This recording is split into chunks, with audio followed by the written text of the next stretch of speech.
Terima kasih Pak Ketua. Assalamualaikum warahmatullahi wabarakatuh. Yang saya hormati Bapak-Bapak yang sangat luar biasa ini, saya ingin mohon izin untuk minta maaf karena pasti pertanyaan saya salah. Saya menjadi anggota DPR Komisi 10 ini periode pertama. Tapi pada waktu saya menjadi anggota DPR, saya minta kepada Ibu Ketua Umum saya masuk di Komisi 10. Karena saya merasa core saya ada di situ.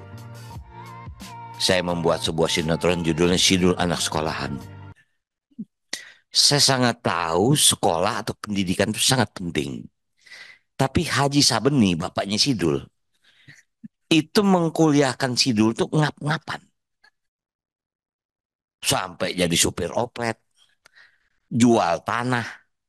Itulah ilustrasi saya tentang dunia pendidikan di Indonesia. Saya awali dengan minta maaf, pasti pertanyaan saya salah. Setelah saya masuk di Komisi 10, kita semua masuk era yang paling gelap. Pandemi COVID 3 tahun. Kami mungkin masuk ke ruangan ini, Pak. Kalau di total, nggak lebih dari 1,5 tahun. Sisanya semua kita virtual, Zoom. Bahkan Pak, 18 Pak, staf kami di sini meninggal dunia. Artinya begitu berat pendidikan yang kita hadapi. Nah, sekarang kita ada di ujung masa jabatan, maaf. Kami alhamdulillah ada sebagian yang lanjut di tempat ini, tapi ada yang selesai. Tapi kami Komisi 10 ini membuat panja tentang pendidikan karena kami tahu orang tua kami mendidik anak-anak dengan susah payah. Itu yang kami nggak mau. Sebelum kami pergi, maaf Pak, saya jadi anggota DPR lagi, belum tahu nih besok saya di mana. Apakah Komisi 10 atau saya ditugaskan komisi lain. Tapi Komisi 10 ingin mempunyai produk yang disebut panja pembiayaan pendidikan. Kami sangat sadar 20% undang-undang ini tidak ada di kami. Sadar, Pak. Saya minta maaf. Selama saya jadi anggota DPR, saya dulu dapil Banten, Pak. Kebetulan saya pernah jadi gubernur di Banten. Kita tahu ilustrasi Banten, sekolah religi, madrasah banyak, pesantren banyak. Sebagai anggota Komisi 10, Pak, saya tidak bisa membantu. Karena itu wewenangnya di Kementerian Agama. Nah, saya minta maaf bukan berarti saya menghitung yang lain tidak besar dan tidak kecil. Saya melihat dua Nahdlatul Ulama dengan Muhammadiyah ini saja luar biasa bebannya. Luar biasa bebannya. Perguruan tinggi Nahdlatul Ulama 282, prodinya 1.196, dosennya 12.000, mahasiswanya 352.000 sekian. Dua kriteria, Pak. Pertama, golongan ekonomi menengah ke bawah. 67%. Kedua, tidak mampu. 32%. Yang mampu berapa persen ya? Saya bertanya, saya catat di sini. Apakah dapat bantuan biaya pendidikan dari pemerintah? Maaf, Pak. Kami tidak pernah berhubungan dengan Kemenak. Itu Komisi 8. Kita di Komisi 10. Tapi kita ingin tahu whole pendidikannya ada di mana sih? Betul yang tadi Bapak bilang, STAN. Kuliah dibiayai, lulus pasti kerja. Berebut Menteri Keuangan atau di pajak. Betul, STPDN. Di semua fakultas ada gitu. Ini yang kita tanya, ini salahnya di mana sih?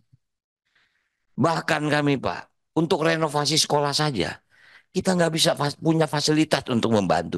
Karena itu ada di PUPR. Banten banyak sekolah yang nggak ada WC Pak.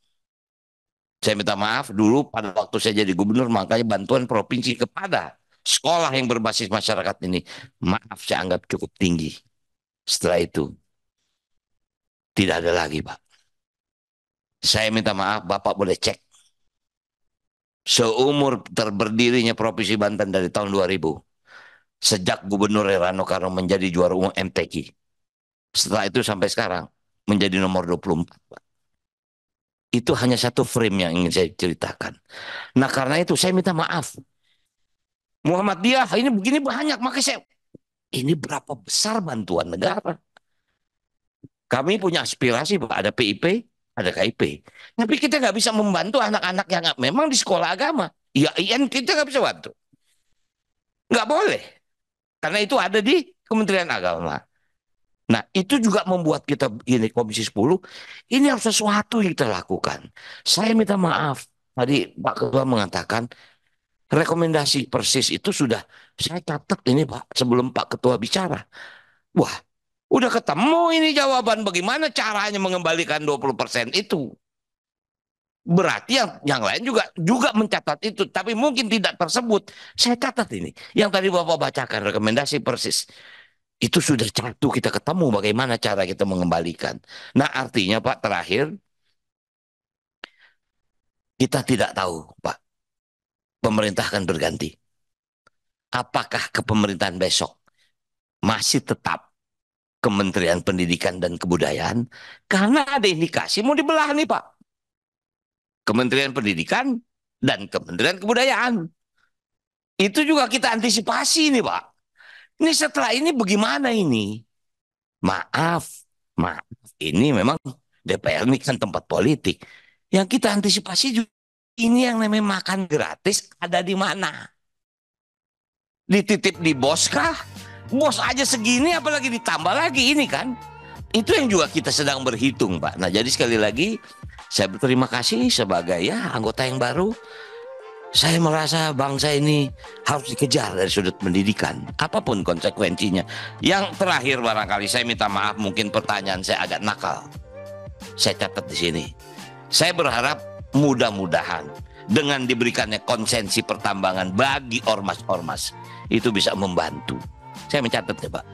Saya tidak tahu apakah semua yang ada di sini yang mendapat konsensi pertambangan. Kalau itu mudah-mudahan bisa membantu operasional. Mungkin itu yang bisa saya sampaikan. Terima kasih. Wabillahi taufiq wal hidayah. Wassalamualaikum warahmatullahi wabarakatuh.